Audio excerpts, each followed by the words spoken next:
Deng Xiaoping, August 22, 1904 to February 19, 1997, was a Chinese revolutionary, statesman, and reformer who served as the paramount leader of the People's Republic of China, PRC, from 1978 until his retirement in 1989. While he never held the title of head of state or government, Deng was the de facto leader, shaping modern China through economic reforms and opening the country to the global market. Although he did serve briefly as Minister of Finance in the early 1950s, his influence extended far beyond this role, as he spearheaded China's transformation into a global economic powerhouse. Below is a comprehensive account of his life, based on historical records and critical analysis of his contributions, challenges, and legacy. Early life and education, 1904–1920. Deng Xiaoping was born Deng Shansheng on August 22, 1904, in Paifang Village, Jiangxi Township, Guang'an County, Sichuan Province, China. A Hakka Chinese, he grew up in a relatively well-off family. His father, Deng Wenming, was a landowner who had studied at the Chengdu School of Law and Political Science. His mother, Dan, passed away when Deng was young, leaving him, his three younger brothers, an elder sister, and two younger sisters. Deng began his education at age 5, attending a traditional Confucian school before enrolling in Guang'an County Middle School. In 1919, he was admitted to the Chongqing Preparatory School for a work-study program in France, a formative experience that shaped his worldview. Revolutionary beginnings and Marxist influence, 1920–1927. In 1920, at age 16, Deng traveled to France as part of a work-study program, where he worked in factories and was exposed to Marxist ideology. Influenced by the social inequalities he witnessed, he joined the Chinese Socialist Youth League in 1922 and became a member of the Chinese Communist Party, CCP, in 1924. During his time in France, he met other future CCP leaders, including Zhou Enlai. In 1926, Deng spent 11 months in Moscow, studying at the Sun Yat-Senator University, where he gained practical experience with the Russian communist underground. He returned to China in 1927, adopting the name Deng Xiaoping after the breakdown of the First Kuomintang Communist Alliance, and began political work in Xi'an under Feng Yuxiang's Nationalist Army. Early revolutionary career and the Long March, 1927–1949. Deng's early career was marked by his involvement in the CCP's revolutionary activities. In 1929, he joined a guerrilla army tasked with establishing a Soviet government in Jiangxi, though the effort failed. He then aligned with Mao Zedong in Jiangxi Province, participating in the struggle against the Kuomintang, KMT. Deng faced his first political purge in 1933 for supporting the defeatist leader Luo Ming, resulting in a brief imprisonment. Despite this setback, his political connections grew during the Long March, 1934–1935, a strategic retreat by the Red Army to evade KMT forces. Deng served as a political commissar, building ties with key CCP figures. By 1945, he was appointed to the CCP Central Committee. During the Chinese Civil War, 1945–1949, Deng served in the 2nd Field Army and as a political commissar in the Southwest Military Command, contributing to the CCP's victory in the establishment of the PRC in October 1949. Rise in the PRC government, 1949–1966. After the founding of the PRC, Deng held significant roles in both regional and central governance. In the early 1950s, he served as political commissar of the Southwest Military Command, vice premier, and briefly as Minister of Finance, 1953–1954, where he helped stabilize the economy post-Civil War. He also became a member of the Politburo. His pragmatic approach to governance earned him respect, but his tenure as Minister of Finance was short-lived, as he took on broader roles, including vice premier under Zhou Enlai. By 1956, Deng was appointed General Secretary of the CCP, a powerful position that placed him at the heart of party operations. During this period, he supported Mao's policies, including the anti-rightist campaign, but began to advocate for practical economic measures over ideological rigidity. The Cultural Revolution and Political Purges, 1966–1976. The Cultural Revolution, 1966–1976, launched by Mao Zedong, marked a turbulent period for Deng. Criticized for his pragmatic views and perceived capitalist tendencies, Deng was purged in 1966, stripped of his posts, and sent to work at a tractor repair factory in Jiangxi Province. His family suffered as well.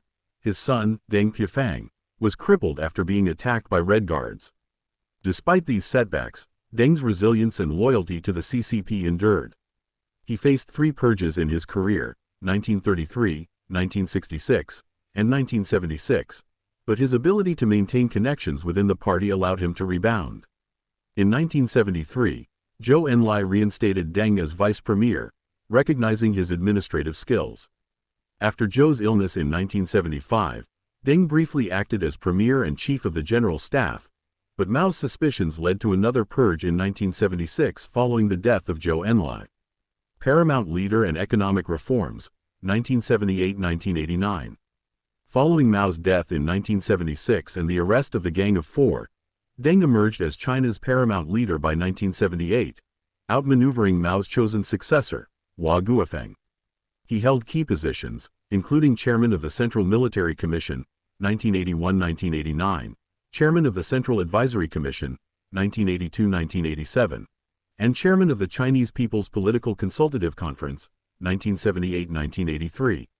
Deng's leadership focused on economic modernization, encapsulated in his policy of reform and opening up. He introduced the concept of socialism with Chinese characteristics, blending socialist principles with market-oriented reforms. Key initiatives included decentralized economic management. Deng dismantled collective farming, allowing peasants to lease land and sell surplus produce, boosting agricultural productivity. Special economic zones. He established zones like Shenzhen to attract foreign investment and promote export-led growth. One-child policy. Introduced to control population growth, this controversial policy reshaped China's demographics. Opening to the West. Deng strengthened trade and cultural ties with Western nations, signing agreements to return Hong Kong, 1997, and Macau, 1999, to Chinese sovereignty. These reforms led to rapid economic growth, lifting hundreds of millions out of poverty and transforming China into a global economic force. However, they also increased corruption, urban-rural disparities, and social challenges, as traditional values clashed with modernization. Tiananmen Square and political control, 1989. Deng's commitment to economic reform did not extend to political liberalization. In 1989, pro-democracy protests in Tiananmen Square, Beijing, demanded political freedoms. Deng, prioritizing CCP control, authorized a military crackdown, resulting in significant loss of life. Estimates range from hundreds to thousands. The decision remains one of the most controversial aspects of his legacy, drawing international condemnation but ensuring the CCP's dominance. Retirement and the 1992 Southern Tour, 1989–1997. Deng retired from his formal positions in 1989 but remained influential. In 1992, concerned about resistance to his reforms, he embarked on a Southern Tour to special economic zones, reaffirming his commitment to market reforms. His speeches during the tour, emphasizing economic growth over ideological purity, reinvigorated reform efforts. Deng's famous phrase, "It doesn't matter whether a cat is black or white, as long as it catches mice," encapsulated his pragmatism. Personal life. Deng married 3 times. Zhang Ziyuan, 1928–1929, died.